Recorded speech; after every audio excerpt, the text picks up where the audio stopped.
Hi, welcome to a new Adobe Premiere Pro tutorial. Today, I'll share a quick and valuable tip on how to delete gaps between clips on your timeline. Suppose I've prepared a sequence, and there are multiple clips on my timeline. As you can see, there are some gaps between the clips. If I want to delete these gaps manually, I would have to click and drag each clip to close the spaces, one by one. Alternatively, I could click on the blank space, right-click, and choose Ripple Delete. Another option is to click the gap and press Shift+Delete on the keyboard.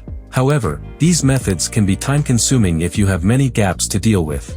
Instead, here's a quicker way to close all gaps at once. Simply select the sequence you're working on, go to the Sequence menu, and choose the Close Gaps option. With one click, this feature will automatically remove all gaps between the clips on your timeline. And that's it for today. I hope you found this tutorial helpful. If you did, please give it a thumbs up. If you're new to the channel and want to learn more about Adobe Premiere Pro video editing, don't forget to subscribe for more awesome videos like this one. I'll see you in the next tutorial. Until then, goodbye.